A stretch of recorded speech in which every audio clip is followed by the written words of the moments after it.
Doon medical college में corona काल में आउटसोर्स द्वारा लगे कर्मचारियों ने आज दून मेडिकल कॉलेज के कैंपस में किया कार्य बहिष्कार। उन्होंने बताया कि उनके द्वारा कार्य बहिष्कार इसी समय पिछले वर्ष भी किया गया था, जिसके चलते सरकार को उनके कॉन्ट्रैक्ट को एक साल और बढ़ाना पड़ा और अब जब उनका कॉन्ट्रैक्ट 31 मार्च को खत्म होने जा रहा है तो उन सब 610 कर्मचारियों को बेरोजगारी का सामना करना पड़ेगा। कार्य बहिष्कार के अध्यक्ष प्रशांत ने बताया कि उनके द्वारा बीती 26 तारीख से कार्य बहिष्कार किया जा रहा है और सरकार को उनकी मांगे पूरे करने के लिए मजबूर किया जा रहा है। उन्होंने बताया कि सरकार से उनकी मांग यही है कि वे उनके कॉन्ट्रैक्ट का निरंतर नवीकरण करते रहें। सर, आप यहाँ पे धरना प्रदर्शन कर रहे हैं, तो आपकी मांग क्या है इस धरना प्रदर्शन के पीछे? सर्वप्रथम सर मैं आपको बताना चाहूँगा, ये धरना नहीं है, यहाँ पे हम कार्य बहिष्कार करके अपने कैंपस में बैठे हुए हैं और हम लोग जितने भी लोग हैं हमारी संख्या 610 में है और हम सभी आउटसोर्स के थ्रू लगे हुए कर्मचारी हैं जो कि कोविड काल से यहाँ पर अपनी सेवाएं दे रहे हैं और हम सब लोगों की केवल एक ही मांग है कि हम लोगों की सेवाएं निरंतर कर दी जाए। जिस तरीके से अदर आउटसोर्स कर्मचारी भी यहाँ पर काम कर रहे हैं तो उन्हें यहाँ पे इस तरीके से हम लोग पिछले बार भी धरने पे बैठे हुए थे, तो हम नहीं चाहते कि बार बार हमारी 3 महीने 6 महीने के लिए बढ़ा दिया जाए और हम लोगों को फिर से धरने पे बैठने के लिए मजबूर होना पड़े। हम चाहते हैं कि हमारे जो नियम जब हमें रखा गया था तो हमारे जो ज्वाइनिंग लेटर था उसमें लिखा हुआ था कि आप कोविड काल में लगे हुए हैं, तो सबसे पहले सर हम वो कोविड काल का टैग हटाना चाहते हैं अपने ऊपर से। ये है सर। जैसे आपने अभी बोला कि दूसरे आउटसोर्स के लोग हैं, जो दूसरे आउटसोर्स के लोग हैं वो अभी भी काम कर रहे हैं हॉस्पिटल के अंदर? सर वो कोविड काल के दौरान लगे हुए नहीं है, उन्हें लगभग 5-6 साल हो चुके हैं यहाँ पे, तो उनकी सेवाएं निरंतर खुद ब खुद की जाती है, कंटिन्यू खुद ब खुद की जाती हैं और हम भी चाहते हैं कि हम लोगों को भी उसी कैटेगरी में रखा जाए, क्योंकि हम कोविड के टाइम पे यहाँ पे लगभग 2-2.5 साल से यहाँ पे काम कर रहे हैं। सब लोग अपनी जान की परवाह न करते हुए, आप लोग भली भांति जानते हैं कि कोविड महामारी के दौरान एक कैसा रूप ले रखा था, तो जिस समय एक परिवार का सदस्य दूसरे परिवार के सदस्य को एक हेल्प करने के लिए नहीं आ पा रहे थे, खड़े नहीं हो पा रहे थे, उस समय हम सभी जितने भी कोविड के दौरान लगे हुए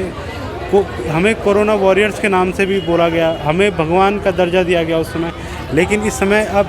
हम लोगों की नौबत ऐसी आ चुकी है कि हमें बेरोज़गारी का सामना करना पड़ सकता है अगर शासन तक हमारी बात नहीं पहुंचती है। तो अगर आपकी बात आगे नहीं पहुंचती है तो आप ये धरना प्रदर्शन कंटिन्यू रखेंगे? और कब से आप ये धरना प्रदर्शन करते हैं बहिष्कार? सर जो हमारा कार्य बहिष्कार है वो हमारा 26 तारीख से है। हम 26 तारीख से कंटिन्यू यहाँ पर बैठे हुए हैं और हम 4 बजे तक यहाँ पर बैठे रहते हैं शाम के। उसके बाद अगले दिन फिर 8 बजे से 4 बजे तक किसी तरीके से हमारा जो समय है वो हम यहाँ पे दे रहे हैं। लेकिन फिर भी हम ये हमारे शासन से केवल एक ही गुजारिश है, जो कि हमारे युवा मुख्यमंत्री जी भी हैं, मैं उन्हें आपके माध्यम से संदेश देना चाहता हूं कि आप लोग जो विधानसभा सत्र होने वाला है कल से, उसमें हम लोगों के बारे में थोड़ा कुछ बातें रखें अपनी, ताकि हम लोगों का फ्यूचर ख़राब ना हो। सर कई लोग यहाँ पे ऐसे हैं जिनका घर केवल इसी 12,500 रुपये की सैलरी से चलता है, तो हम लोग चाहते हैं कि कहीं ना कहीं सरकार हमारे फेवर में आए और हम लोगों के लिए कुछ अच्छा सोचे। तो हॉस्पिटल के जो एडमिनिस्ट्रेटर होते हैं, जो बड़े अफसर होते हैं, आपने उनसे भी बात करी इस बात की? जी, हमारे द्वारा सर पहले कार्य बहिष्कार करने से पहले हम लोग उन लोगों के पास गए थे, हमने उन्हें बाकायदा लिखित रूप में भी दिया था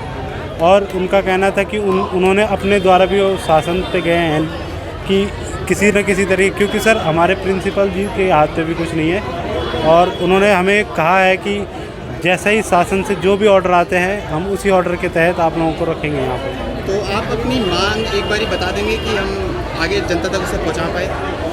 सर हमारी केवल एक ही मांग है, हम चाहते हैं कि हमारा सेवा विस्तार कंटिन्यू किया जाए और कंटिन्यू जैसे अदर्स आउटसोर्स कर्मचारी हैं उनका हमें हर साल रिन्यूअल ऑटोमेटिक ही होता रहता है, तो हम भी चाहते हैं कि हमारा भी रिन्यूअल ऑटोमेटिक हर साल कंटिन्यू होता रहे। हम ये भी नहीं कह रहे कि 610 कर्मचारियों को हमें राजकीय दून मेडिकल कॉलेज में रखा जाए। यहाँ पे और भी कई अस्पताल हैं, जैसे कोरोनेशन हॉस्पिटल है, गांधी शताब्दी है, आपका डोईवाला में है, रायपुर में है, विकास नगर में है, तो कई लोग हैं जो उन क्षेत्रों से भी यहाँ पे नौकरी करने आते हैं, तो कहीं ना कहीं वहाँ पे भी कई पद खाली हैं, तो हम चाहते हैं वहाँ पे भी मर्ज कर सकते हैं अगर सरकार चाहती है। तो हम ये भी नहीं कह रहे कि हम सबको यहीं पे नौकरी दी जाए, अगर सरकार मर्ज कर सकती है वहाँ पे तो इससे बेहतर विकल्प हमें शायद नहीं मिलेगा। जी।